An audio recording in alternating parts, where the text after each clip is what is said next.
expired. We'll move to question time and Senator Hume. Hear, hear. Thank you, Madam President. My question is to the Minister representing the Prime Minister, Senator Wong. Last April, the Prime Minister said, I'll say this very clearly, Australians will be better off under a Labor government. But yesterday, the ABS released data showing that inflation remains far too high, with core inflation at 5.3% year-on-year. In the last year, the price of fuel has gone up 8.6%. Food and drink are up 5.3%. Electricity is up 10.1%. Gas has gone up by 13%.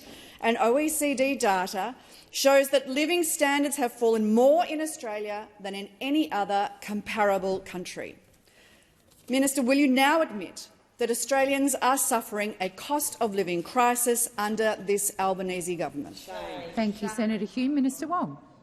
Thank you, President. I thank Senator Hume for a question on the economy, and I would say to her and to the chamber that this government understands very deeply, and so does the Prime Minister, that Australians are doing it tough, and that cost of living is the first issue that is raised with all of us by so many Australians and their families, and that is why we are working so hard, both in terms of returning a budget surplus, but also the measures that we have put in place to deal with inflation and to do what we can to put downward pressure on inflation. And it was pleasing to see the monthly CPI indicator showing inflation moderating to 4.9%, down from 5.6% in September. Now, obviously, that's still too high. But it is welcome news, and certainly monthly inflation is lower than what it was at the election last year. Which was just over 6%, I think, under those opposites. So that figure is a significant moderation from last month's inflation numbers, much lower than the median market expectation. Yes, I take the interjection. It is 1 month. It is, and we have a long way to go.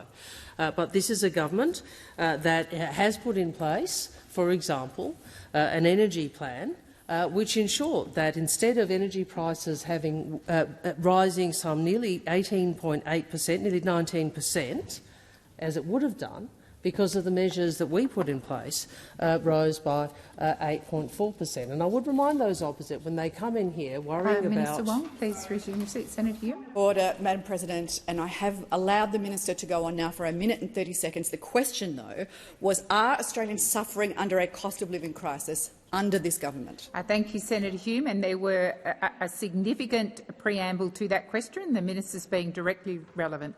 Minister Wong, please continue. I dealt with it first up, and I think, as the senator knows, because she does understand this, that inflation is directly relevant to the question she asked, and so to energy prices. And I would remind her that she and her colleagues voted against the energy price release. So you are the party of higher energy prices, and you are the party, therefore, of higher inflation. Thank you, Minister Wong. The time for answering has expired. Senator Hume, first supplementary. Thank you, Madam President. Despite the Prime Minister's protestations to the opposite, the RBA Governor has said last week that sticky inflation in Australia is, in fact, homegrown. Why is it that a Labor government always seems to cost you more? Thank you, Senator Hume. Minister Wong.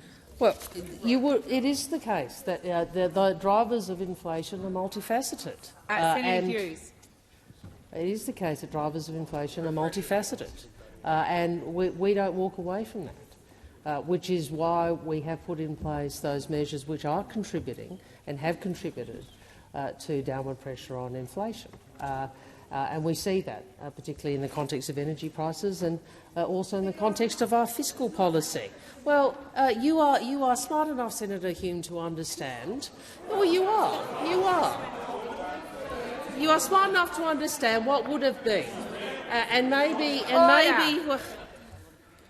you might want to explain to your colleagues what would have been and what the prices would have been if the government had not put in place the energy plan, and inflation would be higher. And I would also make the point, that we have delivered a surplus, a $22 billion surplus. Thank you, Minister. I know that pains you. I know that pains. Order.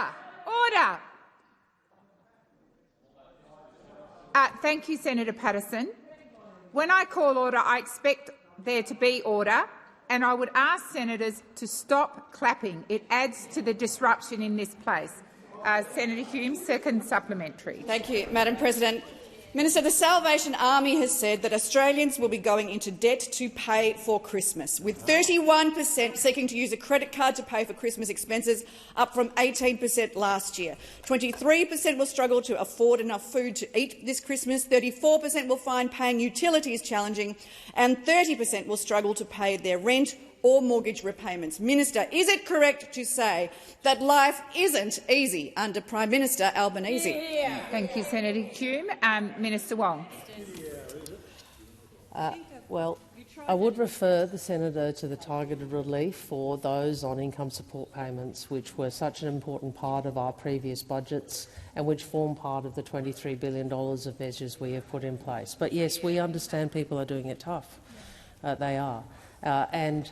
If I may point out, what are the things governments can do about inflation? They can run fiscal policy that delivers a surplus. Now, you might want to belittle that, which is what you did when I mentioned it before, but that is one of the things governments can do. You can run a surplus, which is what we did at the last budget. The other thing, well, I'll take that interjection. Senator Hume seems to want to focus on public servants. We're going to have a sacking public servant approach to inflation from the coalition. That's their great plan. We're going to sack a few more public servants. I mean, really. We're going to vote for higher energy prices. That's what we're going to do. That's their inflation plan, everyone. Higher electricity prices and sack a few workers. Minister Wong. Senator McGrath, the chanting and the constant disruption is disorderly. I ask you to cease. Just a moment, Senator Green. I draw to the attention of honourable senators the presence in the gallery of a parliamentary delegation from the Federal Democratic Republic of Nepal, led by the chairperson of the National Assembly, the Right Honourable Ganesh Prasad Timosina. On behalf of all senators, I wish you a warm welcome to Australia and in particular to the Senate. Senator Green. Thank you, President. My question is to the Minister representing the Treasurer, Senator Gallagher. Minister, Westpac in its October CPI indicator report said government policies are holding down inflation. Can the Minister tell us how the government's comprehensive cost of living package is delivering tangible benefits for Australians while also tackling inflation? How is the government's rent assistance package and electricity bill price relief making life easier for Australians while also not adding to inflation? Minister Gallagher. Thank you. Thank you for the question. I thank Senator Green for it. We are working hard, and I support the remarks made by our leader into the question earlier, to support Australians with cost of living relief without adding to the inflation challenge. And the latest ABS data has shown some good moderation month to month, from 5.6 to 4.9%. Westpac, in its CPI indicator report released today, said, and I quote, "Government policies are holding down inflation." While the Deloitte Access Economics Budget Monitor, November 2023, on the fiscal responsibility of the Albanese Labor government said, and I quote, "The government took the option to bank most of the additional cash at the time of the 23-24 budget in May, which was good for the country's fiscal position and didn't add significantly to inflation. Government policy, including rent assistance and the energy price relief plan, have taken some of the pressure off, but we acknowledge that households are doing it tough while inflation remains higher than we would like, for longer than we would like."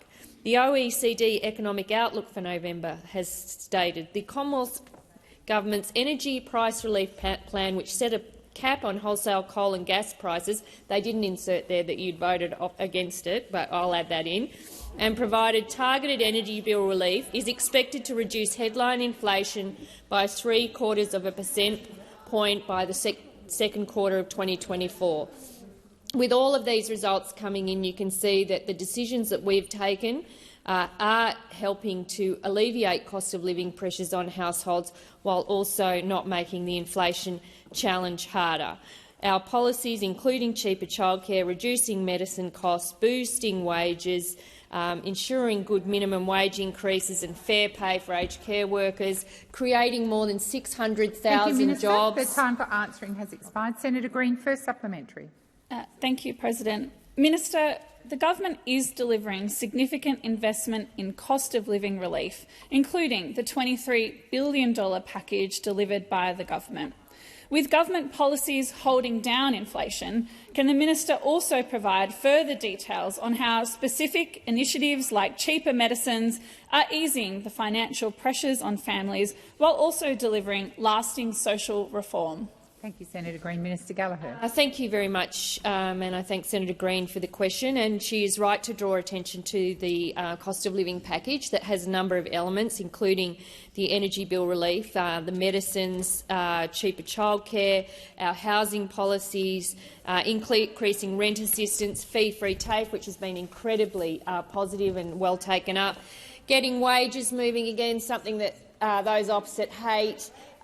We've seen that the jobs that we're creating, more jobs created under this government in the first 18 months than under any previous first-term government. And I know you probably don't like that either. We've got participation rates at record high, the gender pay gap coming down, business investment up, industrial disputes down. We've got a surplus. We didn't just print the mugs, we actually delivered the surplus. We've banked the revenue so our budget's in better shape so that we can find room for cost of living relief where it's Thank you, Minister. Senator Green, second supplementary. Thank you, President. Minister, the OECD has recognised that the Albanese government's budget settings and cost of living measures are helping to fight against inflation. How does the Albanese government's economic agenda align with key OECD recommendations for advanced economies, including investing in people and their skills, broadening and deepening Australia's industrial base, and embracing the opportunities of the net zero transformation and digitalisation? Thank you, Senator Green. Minister Gallagher. Senator Green. Thank you, President. Well done, Senator Green. Very well delivered. And again, Senator Green is right to draw our attention to not only the cost of living relief and the fact that we are managing the budget responsibly and our fiscal restraint and our spending restraint is assisting with the inflation challenge. But at the same time we're doing that, we're managing the budget better, we're investing in cost of living relief.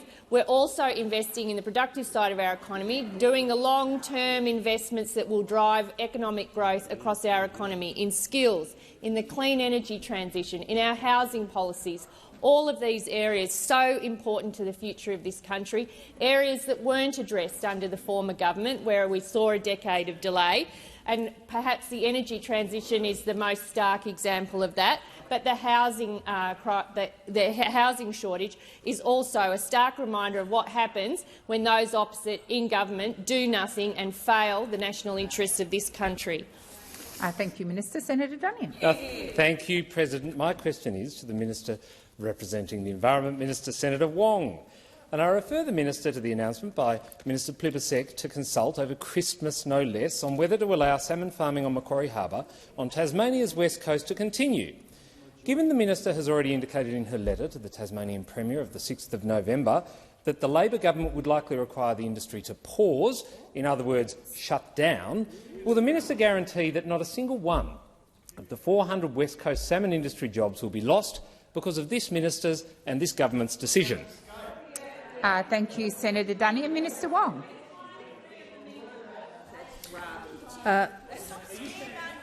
Order. Thank you. Senator Whish-Wilson. Thank you.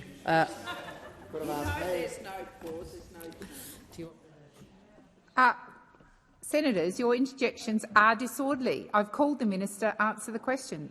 Minister Wong. Thank you, President. And I thank the Senator for the question, and certainly all Tasmanians, I know, in this chamber have an interest in this. Some have different views, but certainly those on our side understand the importance of the industry to the Tasmanian economy. And I'll take the interjection from the Shadow Attorney General saying, making yet again baseless accusations, baseless assertions. Well, we got a bit of auditioning going on here, I reckon. A bit of auditioning. But baseless accusations, and I will refer and I'm grateful for the indication that the announcement had been made. I appreciate the Senator drawing that to my attention. I see here that Ms Plibersek has made an announcement in relation to consultation on salmon farming in Macquarie Harbour. The second page of that statement says salmon farming in Macquarie Harbour does not have to pause while this occurs. So I assume that the senator may not have read that statement at the time he asked me that question. But what I would make this point that I understand, and we understand, this is an issue of contest, of concern to many people. I would make the point these laws, which have been supported by both sides of politics, I think originally introduced by a Liberal Environment Minister, are laws which need to be applied fairly and appropriately, and I'm sure that is the way in which Minister Plibersek will seek to approach this, and I would assume that the senator would not be advocating anything else. Senator Duniam, first supplementary. Well, thank you, President. I refer to the fact that the complaints that precipitated this review about salmon farming on Macquarie Harbour were lodged by the left-wing think tank, the Australia Institute, the Bob Brown Foundation, and then, of course, the Labor Party's taxpayer-funded Environmental Defenders Office. Does the minister now agree that the EDO, that funding the ETO to engage in lawfare that destroys jobs is a mistake and that funding should be stopped? Or will the minister continue to bow to the pressure of Green groups and sacrifice Tasmanian jobs as a result? Order. Order across the chamber. Order. Minister Wong. Well, I think that I think this is largely a question I was asked Monday, Tuesday. I can't say. Well, I did actually answer it. I answered it at some length, talking about the importance of democracy. And I can just infer from the fact that Senator Duniam has asked it again that he didn't quite get enough Tasmanian press from my first answer, so he wants to have another go. Which, good luck to him. That's what he does. But that is. The reality is, I refer to my previous answer on this. I would also say to you, we do support the aquaculture industry, including the salmon industry. I think it is unremarkable to say that all industries need to continue to demonstrate that they operate in a sustainable and responsible manner. And I know that not only Ms Plibersek but members of the Tasmanian delegation from to the federal parliament, as well as Minister Watt, have taken a very keen interest in this. Thank you, Senator Wong. The time for answering has expired. Senator Duniam, second supplementary. Thank you, President. Given there's been no guarantee for the jobs, what does the minister say to the 400 Tasmanian men and women whose jobs are now not safe over Christmas because of this Labor government's decision to attack the sustainable salmon industry to appease the Greens? And if we need clarity, I'd be happy to table the minister's letter from the 6th of November. Order. Order. Before I call the minister, I am asking for silence across the chamber. Senator Brown and Senator Polley. Order. Senator Brown. Senator Polley. And Senator Scarr. I have constantly called this chamber to order, and when I call it to order, I expect senators to be silent. Minister Wong. Thank you, President. I'll make a few points. The first point I would make is that I think an attempt to scare families in Tasmania about Christmas when— Order! Hang on. Senator Duniam, Actually, you've asked your Senator question. Duniam, I have read you the part of the minister's press release which says that industry did not need to pause. Which part of that do you not understand? Minister Wong, please. Which part of that do you not understand? Senator Wong, please resume your seat. Senator Duniam. Point of order. There's some— Just a moment, Senator Duniam. Resume your seat. Order. Order. Particularly on my right. Senator Duniam. Point of order? Well, I'd be happy to table the letter that says there That will be a is pause. not a point of order, Senator Duniam. Minister Wong, please continue. And that's the first point I'd... Oh, come on, you guys.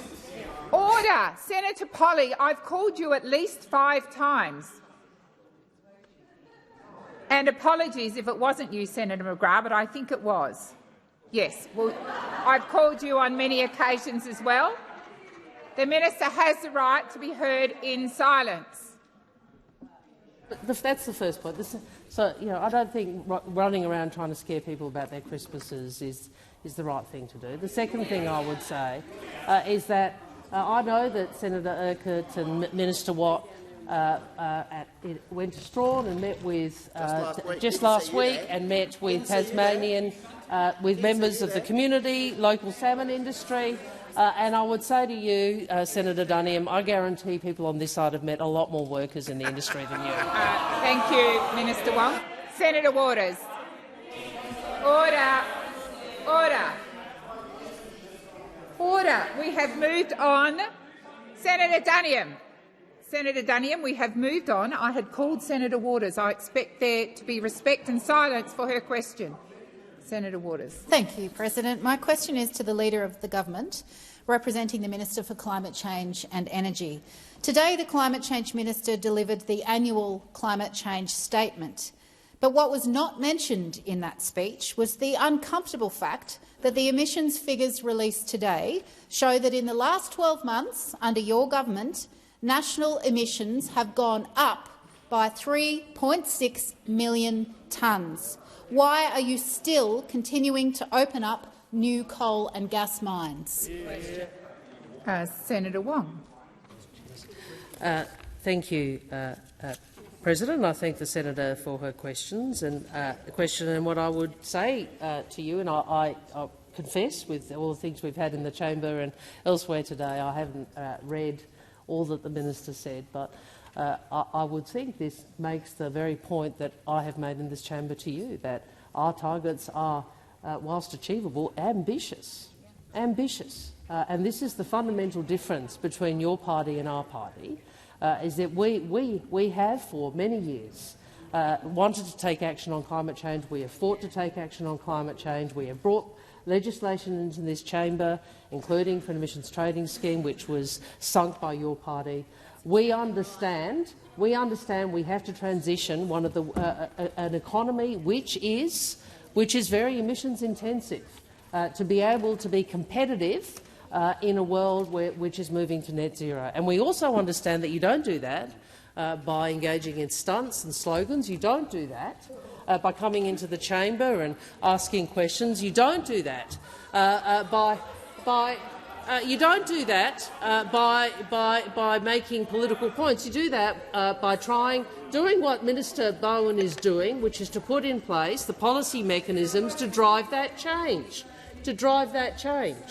Now, we accept this is ambitious. This is ambitious. It is. But instead of coming in here and telling us, we should be doing more, perhaps you could focus on what could be done to transition this economy, whilst ensuring we maintain a strong economy. Because the answer cannot be that we don't transition to an economy that is equally prosperous and is equally resilient. We have to continue to make sure we have a prosperous and resilient economy as we make this transition. And herein lies the difference between the Greens and the Labor Party. Senator Waters, first supplementary. Thanks very much, President. Minister Bowen rightly told the House that the climate crisis is a national security crisis. This means that every new coal and gas mine the government approves makes Australia less safe. Why is the government determined to expand Australia's coal and gas industry?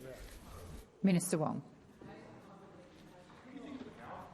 It is the case, and I was pleased to see— Order. Order. Order on my left. The question was to Senator Wong. Minister, please continue. Thank you, President. Well, Senator, again, I go back to what I said at the beginning.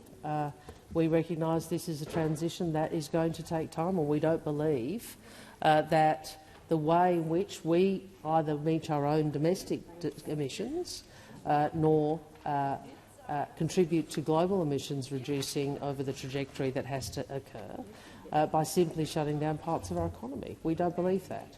Now, what we do have to do is transition in the way we are doing, and we have put in place the safeguards mechanism. We have a capacity investment scheme, which the minister announced last week, which are all about making sure we make that transition. And I have said many times in this place precisely that climate change is a national security issue. It is an economic issue as well as an environmental issue. Senator Waters, second supplementary. Thanks, President. The minister's speech ruled out the Climate Change Authority's recommendation to look at phasing out new and existing gas connections in homes. Why is the government propping up the gas industry by opening new gas fields and trapping customers in this expensive, polluting energy source during a cost of living and climate crisis? Thank you, Senator Waters. Minister Wong. Well, the senator would well know first that domestic household gas consumption is an important part of people's everyday energy consumption, and it will remain so for some time. You would also know that the transition to renewables will take time and will take policy. I do regret that we are having this debate in 2023. I stood here in 2009 and I would have liked, not at this place, I think I was over here, I would have liked the mechanism that we put in place then to have been in place. What we did pass was the renewable energy target legislation. Expansion of that target was legislation I introduced, and that has been successful. And it shows what you can do when you have a regulatory system which actually drives investment in renewables and in the transition which is required. Thank you, Minister. Senator Dodson. Thank you, President. My question is to the Minister representing the Prime Minister, Senator Wong. Why is the Albanese government committed to continuing on the path of reconciliation? Minister Wong. Thank you, President, and thank you, Senator Dodson, for this question on what is your last day in the Senate. And it is a question that goes to Senator Dodson's life's work. And for many Australians, Senator Dodson is the father of reconciliation. And I know that the disappointment he felt that we share about the referendum was profound. And I ask all of us to reflect on his words yesterday about the result. He said the 60-40 spread of that vote makes it an Australian problem. It is not an Aboriginal problem. We need to seriously think now of the way in which our civil society knits together with this diversity and difference. Knits together.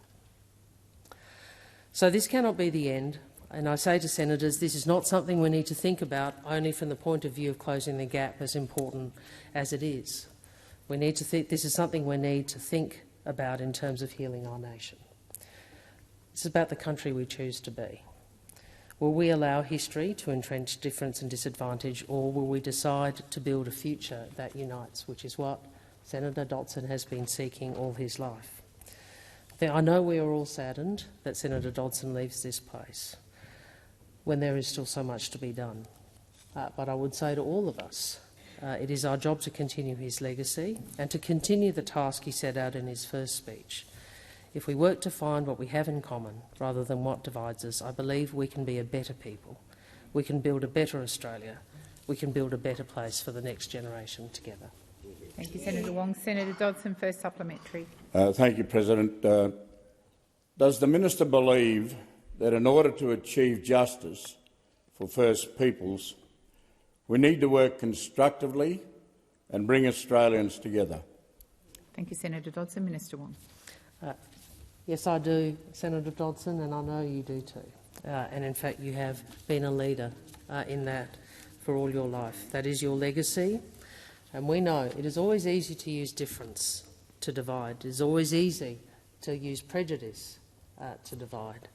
It's always easy to score political points, but none of that builds a path to a better and more just future for all of us. If I may remind the chamber of what Senator Dodson said in a State of Reconciliation report State of Reconciliation in Australia report previously. He said this: reconciliation must transcend Australian political theatre and promote a sense of national unity.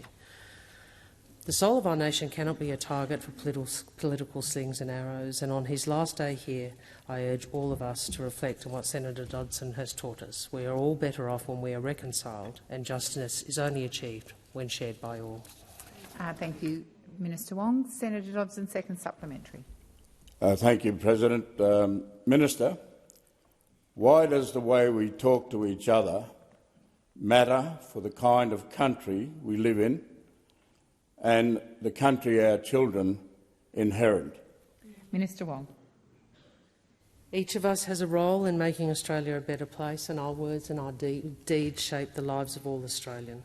We know in the wake of the referendum many are hurting.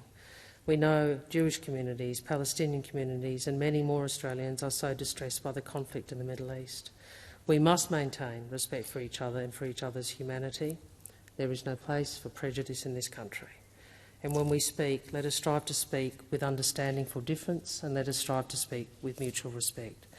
Let us strive to always remember our diversity is one of our greatest strengths. At a time of heightened tension, at a time of distress when people are hurting, we all have a responsibility to bring people together. Senator Dodson, no one has done more to bring Australians together than you. And on behalf of the Labor Party here in the Senate, I'm sure I speak for many others, I thank you for all you have done for our country. Senator Tyrrell. President, my question is for the Minister representing the Minister for Infrastructure, Senator Watt. The 2017 Launceston City deal identified 33 projects to increase job growth and support an increase in population, all while creating a vibrant, livable city. 5 more projects were later added. The City deal has delivered a number of projects that bring new life into my home city of Lonnie, including the UTAS relocation and transformation project, the Albert Hall revamp and the Tamar Estuary improvements. In 2019, the Launceston City deal was extended to be a 10-year plan ending in 2027. Minister King has committed to finishing off the existing programs. Minister, of the 38 projects promised to the people of Launceston, how many have actually been delivered? Thank you, Senator Tyrrell. Mr Watt. Thank you, President, and thank you, Senator Tyrrell. I recognise your commitment to seeking better and more modern infrastructure for Tasmania. And when it comes to Launceston, I know that's an ambition that's shared in particular by Senator Polley, who's based in Launceston. As you would be aware, Senator Tyrrell, I'll come back to you as quickly as I can on the Launceston regional plan specifically, but you might be aware that in this year's budget the Australian government committed around $2.1 billion towards major infrastructure projects in Tasmania over the 10 years from 2023-24 under the Infrastructure Investment Program.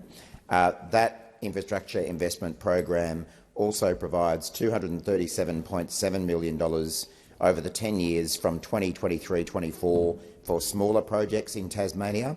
I'm confident that at least some of them would be in Launceston, which is obviously the focus of your question, and they will be delivered through programs such as Roads to Recovery, Black Spots, Bridges, Renewal and the Heavy Vehicle Safety and Productivity Program. It was only last week, actually, Senator Tyrrell, that I was in Launceston again. It was when I was on my way to Strawn with Senator Urquhart to meet with representatives of the salmon industry and local members of the community about their concerns. That was a trip that I don't think Senator Duniam took last week. He preferred to stay in Hobart. I'm not sure what Senator Duniam was up to in Hobart last week. He wasn't in Strawn talking to people from the salmon industry, and he wasn't in Launceston either. But I was reminded of the incredible development that we've seen in Launceston over the last 10 to 20 years, where it's become a really modern, vibrant city, a flourishing arts scene. Thank you, Minister. The time for answering has expired. Senator Tyrrell, first supplementary. I recommend the hamster will at the goal. You should give it a go, Senator Watt. It's great. The department publishes the annual progress reports, but the last annual report was released in 2021. Why hasn't the department published its 2022 and 2023 reports? Does the department have something to hide? Thank you, Senator Tyrrell. Minister Watt. Thank you, Senator Tyrrell. I'll have to come back to you on notice as to why those reports haven't been tabled and what the intention is around tabling them. I'm sure that it wouldn't be that there's something to hide there because, as I say, to the contrary, our government has invested very heavily in infrastructure and other services in Tasmania, including through the regional deal that you're talking about. If I might just stray slightly from the question, the other thing that we've invested significantly in Tasmania is urgent care clinics, because we know that Tasmania, like many other parts of the country, has not had adequate GP bulk billing services to cater with growing populations and ageing populations. And that's why I think we're up to 3 urgent care clinics, I think it is, in Tasmania that have been opened now. And that is going a long way to deliver on those health needs of Tasmanians in addition to the infrastructure issues that you're talking about. Thank you, Minister Watt. Senator Tyrrell, second supplementary. Thank you, President. Without upholding the transparency measures of public reporting, which even the Morrison government managed to keep, the people of Launceston remain in the dark about the Albanese government's progress on these projects. How can the people of Launceston be confident that the Albanese government will deliver on the remaining projects, especially when we don't know how many have been delivered? Thank you, Senator Tyrrell. Minister Watt. Senator Tyrrell, I can certainly assure you of the Albanese government's commitment to delivering on the regional plan that you've been asking questions about, and I can tell you that there'd be no way we could get away with not delivering on that regional plan, given the calibre of Tasmanian Labor senators that we have here in these ranks, and yourself, Senator Tyrrell. So I can assure you that the Tasmanian senators are regularly up my ribs about matters involving Tasmania that sit within my portfolio, and I'm sure that they and I do want more Tasmanian Labor senators. In fact, I'd like to have 12 Tasmanian Labor senators, although, Senator Tyrrell, we might give you a Guernsey as well. But what we don't need is any Liberal Tasmanian senators who sit back and deliver very little for their state, like to prance around talking about scape and the salmon industry, but never actually do anything to help. But Senator Tyrrell, very happy to work with you on these matters going forward. Thank you, Minister. Senator Cadell. Thank you, President. My question is to the Minister for Agriculture, Fisheries and Forestry, Senator Watt. Senator Cadell, please resume your seat. That was incredibly disorderly, particularly on my right. Senator Cadell, I invite you to begin the question again. Thank you, President. I do feel safe. My question is to the Minister for Agriculture, Fisheries and Forestry, Senator Watt. On the weekend, red imported fire ants were detected in Mulwillumbah on the north coast of New South Wales. Can the minister explain why the Albanese government delayed the $268 million commitment in the 23-27 response plan until the 22nd of October this year, when it was required far earlier? Thank you, Senator Cadell. Minister Watt. Thank you for the question, Senator Cadell. Thank you very, very much for the question, Senator Cadell. I have been wondering whether we'd have a single question from the National Party in question time this week. We know that Monday was an RDO for the Nats. We know Tuesday was an RDO for the Nats. Senator Watt, we know Wednesday was an RDO for the Nats. I am going to draw you to Senator Cadell's question. And it's great that Thursday, the last day of the sitting week, we finally have a question from the Nats. And in particular, I'm very much welcome a question from the Nationals about fire ant funding. Because let me tell you about fire ant funding under the Albanese Labor government compared to what we saw under the government of which the National Party was a part.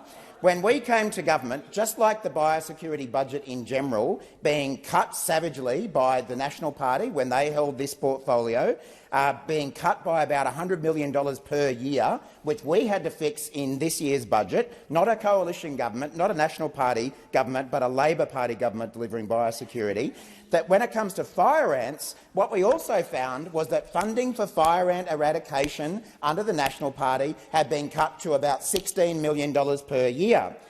Nowhere near enough to deliver on the real threat that we face from fire ant funding. Now, what have we done in contrast? Well, what we've done is invest an extra $268.2 million over the next 4 years to take the average of fire ant eradication funding, not from the $16 million measly amount we saw under the Nationals, but to an average of about $70 million over the next 4 years. And in fact, the reason I'm particularly grateful for you asking this question, Senator Cadell, because I wasn't able to get it up as a Dixer this week because there's been too many other things to cover, is that I was intrigued to find Mr Littleproud, the leader of the National Party, yesterday on Sky News, telling our government that we shouldn't be providing any more funding for fire ant eradication to Queensland. So you actually want to cut the funding that we've now installed and leave fire ants run rampant. What a disgraceful position of the National Party. Thank you, Minister. Senator Cadell, first supplementary. The National Red Imported Fire Ant Eradication Program stated that the strategic review taken that at least $200 to $300 million per year will be required for ongoing eradication to achieve by 2032. However, only $94 million was spent in 22-23. Why is this government not demonstrating leadership and committing the funding that's required to eradicate them? Minister Watt. Thank you again, Senator Cadell. It's not often that you get an over where you get 6 full tosses in a row, but here we go. I'm looking forward to the third one as well. Senator Cadell, I'm very sorry that you were given this question because I know that you do care about these matters, but your party's track record on this issue is absolutely abysmal. And as I say, I cannot believe that only yesterday your party leader, Mr Littleproud, the current Shadow Agriculture Minister, and the Agriculture Minister at the time who cut funding for fire ant eradication, he was on Sky News, and on this time I'll give you a direct quote. Mr Littleproud told Sky News that the Queensland government, quote, shouldn't be given any more money to deal with the spread of fire ants. Can you believe that from the National Party, saying no more funding for the Queensland government for fire ants? Where do you want them? Do you want them running around not just Queensland but into New South Wales, into the Hunter, into the Victoria, into Tasmania, they'll probably catch the ferry over if Mr Littleproud had his way, into South Australia? You want to cut funding that we provided. The time for answering has expired. Senator Cadell, second supplementary. Yeah, and one more. With the Queensland government unable to stop the fire ants in their own state, they've now progressed 13 kilometres from the Queensland border and away from your home. Why should the Albanese government not urgently review the adequacy of the fire ant eradication funding and find ways to commit topping up the funding where it is needed? Thank you, Senator Cadell. Minister Watt. Let's make this a pull shot over for 6. Senator Cadell, I'm sorry that you were given this question to ask. And none of your colleagues were willing to ask this question. But, Senator Cadell, you've just asked me to bring forward funding. That is exactly what we have done. Since when we were elected, we brought forward the funding that remained in the fire ant eradication program that was left behind by your government, and now we've actually added an extra $268.2 million. Now, Senator Cadell, you might be asking us to bring forward more funding. Your party leader wants to cut the funding that we're delivering to Queensland. He wants to get rid of the fire eradication program. Has he spoken to Queensland farmers about that? I know Senator McKenzie hasn't ever met a farmer, but I don't know about the farmers in Victoria, whether they'd support cutting the fire ant eradication program. So $268.2 million that we've dedicated for this program, you want us to cut. The National Party, we know, gave up caring about farmers a long time ago. Senator Canavan's on the record saying they're not a core constituency of the National Party, and Mr Littleproud has just proven it as well. The time for answering has expired. When you've finished, Senator McKenzie, I'll call Senator Van. Senator Van. Thank you, President. My question is to the Minister for Foreign Affairs, Senator Wong. I'm concerned about the vile rise of anti-Semitism and Islamophobia and would like to understand what the government is doing about this distressing situation.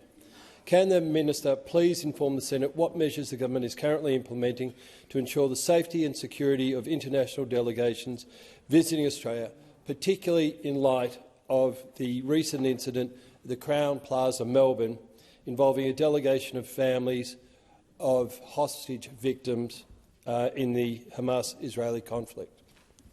Thank you, Senator Van. Minister Wong. Thank you to Senator Van for the question. Thank you, President.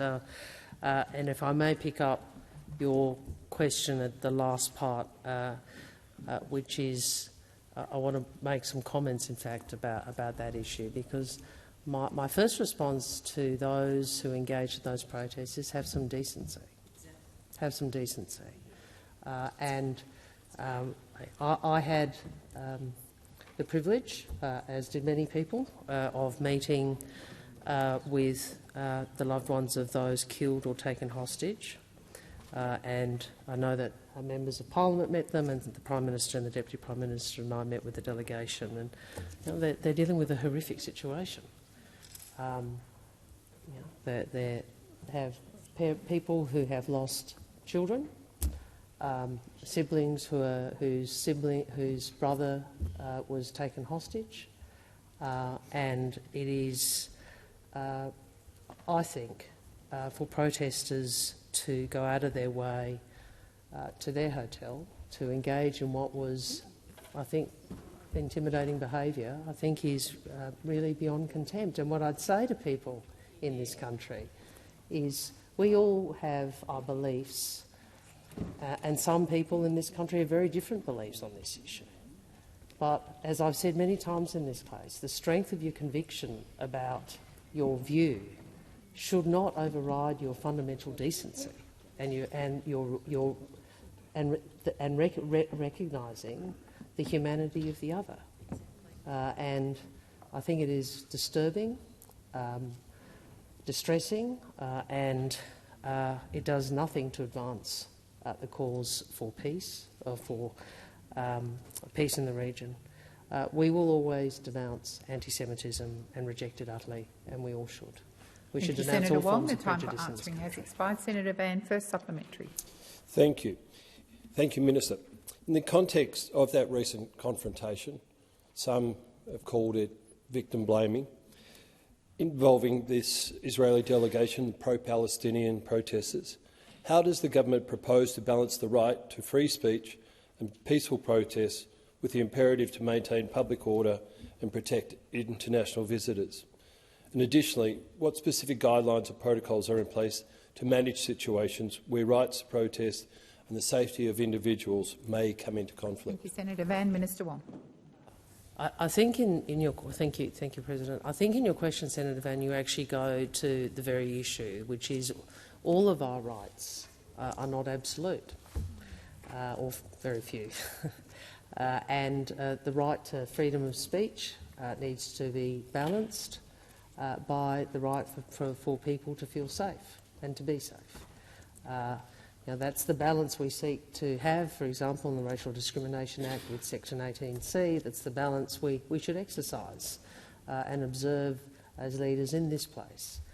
People have a right to peaceful protest in this country, but that should not extend to violence or intimidation.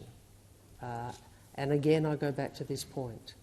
No matter how fervently any one of us believes that we are right, that does not give us the right to disregard the experience of others or to behave in a way that is not decent.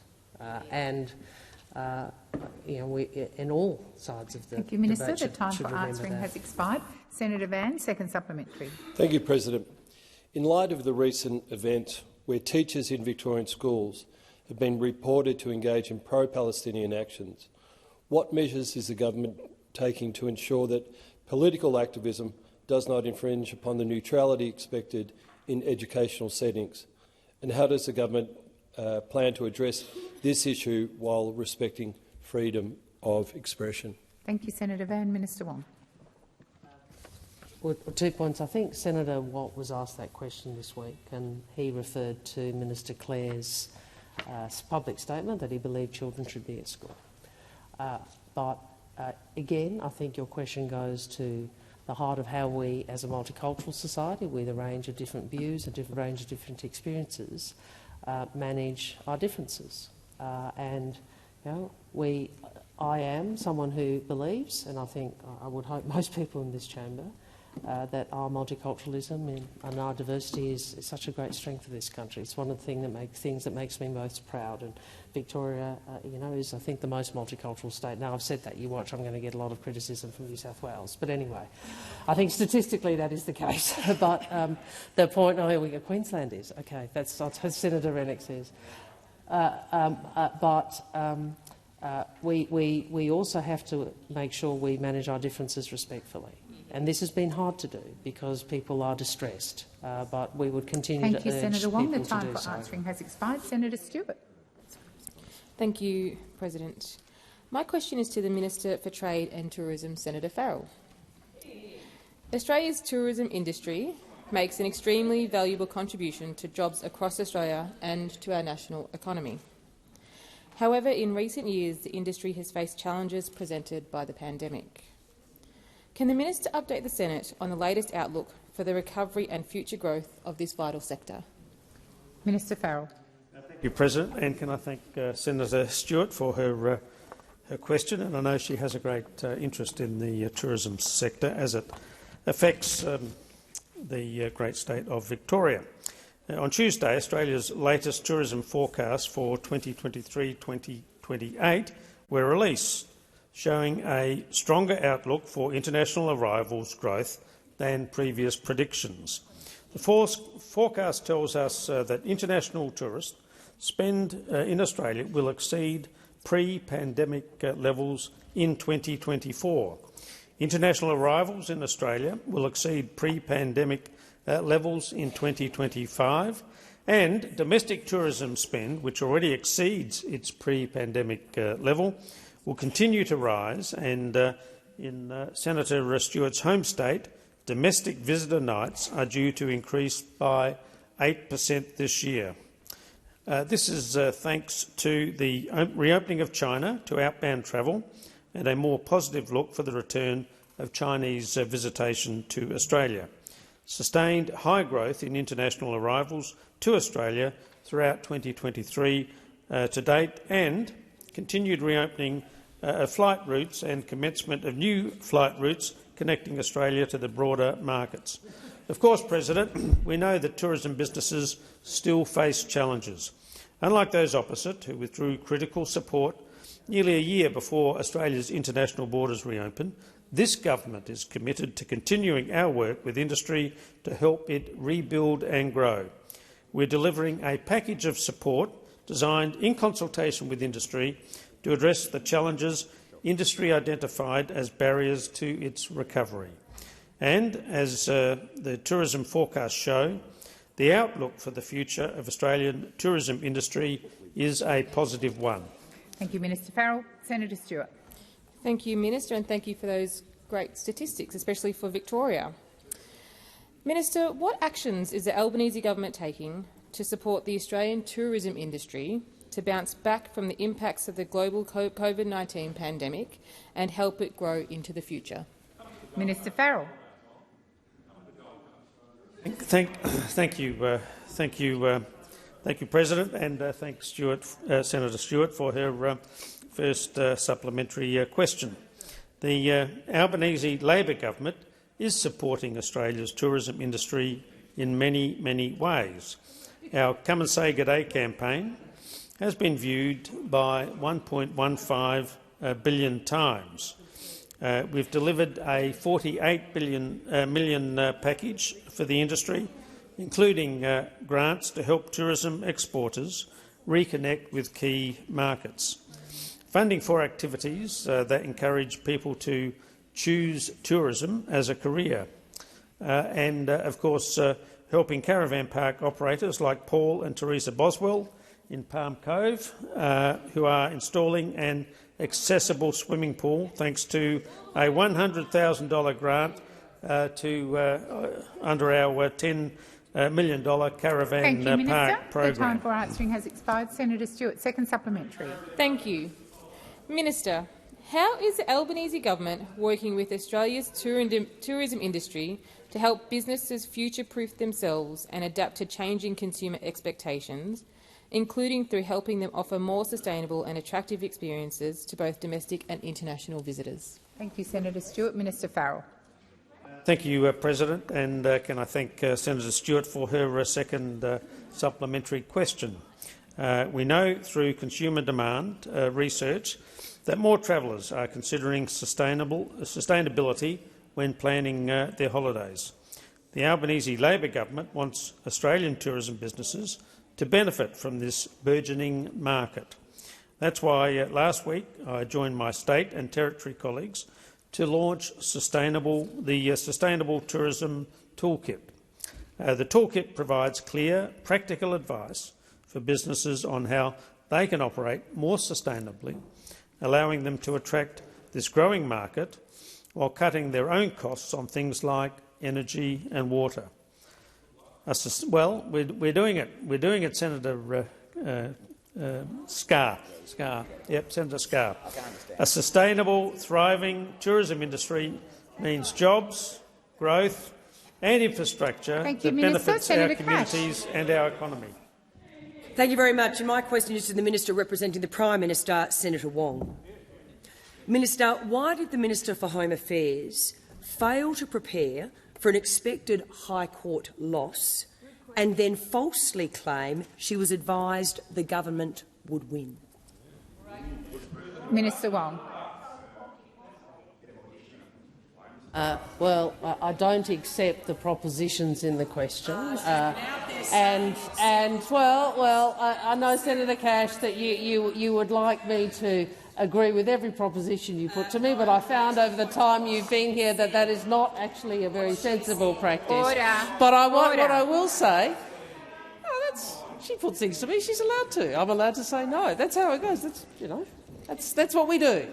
What I would say to the senator is that we know that we have been confronted with not one but two, actually, High Court decisions which have struck down laws that either were put in place by you, Senator Ruston. put in place by you. Order on my left. It is. Order. It is good, isn't it?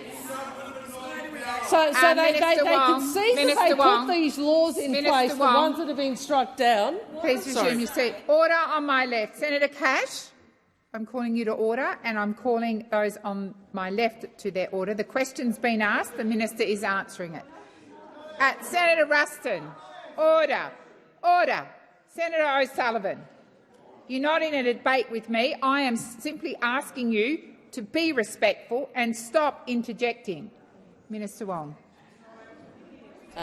I know that those opposite don't like to be reminded that the laws that were struck down were laws that Mr Dutton had put in place, or that had been, or schemes that he'd put in place. But that is the case, and the point I'd make is that you don't make Australians safer by shouting.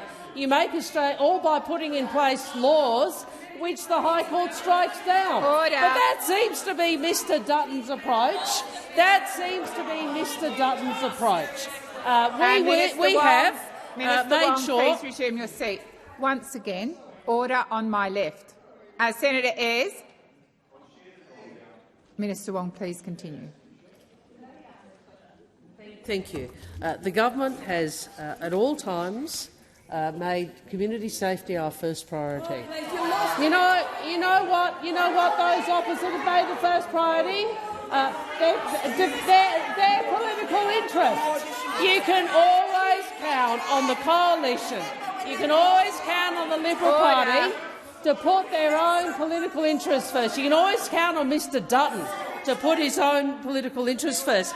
And of course, and please do ask me another question, because I want to get to the fact that you voted with the Greens against strengthening the laws. Thank you, Minister. Senator Cash, first supplementary. Thank you. And Minister, the Minister for Home Affairs claimed urgent laws to address this crisis weren't necessary until the coalition wrote them for her. Despite your government's desperate and pathetic attempts to blame the opposition, isn't it true that this detention crisis is entirely of your own making? Order. Order. Order. Senator Henderson. Order. Order on my right. Order. Minister Wong. Well, I would remind those opposite that I'll take that interjection. Yes, we complied with the High Court decision. Now, I know that those opposite, after a bit of robo-debt, that's what you want to do, isn't it? You want a government that doesn't comply with the law. But what we did do, what we have done, is put in place a stronger legislative framework to assure community safety. And that stands in stark contrast to what occurred in the House yesterday or the day before, when Mr Dutton, despite beating his chest about how tough he is and how much he cares about community safety, voted with the Greens against legislation which were about strengthening visa conditions, So every time you talk tough on this, let everybody know Senator Cash's party voted with the Greens against stronger conditions. Just a moment, Senator Cash. The level of shouting and disorder in this chamber from both sides, but particularly on my left, is quite disgraceful. There is little point in me calling order and trying to shout louder than those who are shouting. I'm asking you to be respectful. I'm asking you to listen in silence. I should not have to repeatedly call order. Minister Wong, second supplementary. Senator Cash. The Minister for Home Affairs claimed the Coalition's preventative detention proposal was, and I quote, utterly impossible. But then she said the parliament would rise without legislating it. And now the minister can't or won't explain how one of the 141 criminals she released managed to escape to avoid the authorities. Why is a minister's job safe when the Australian public is not? I am not going to call the minister until there is silence. Senator Brown, that applies to you.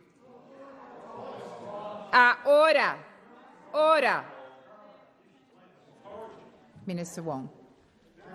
Thank you, President. Well, what we do know about those opposite, when it comes to national security, they look for political advantage, but they never offer solutions. And let's remember, did you know that Mr. Dutton intervened as the then Minister for Immigration to allow the Minister Wong, please resume your seat.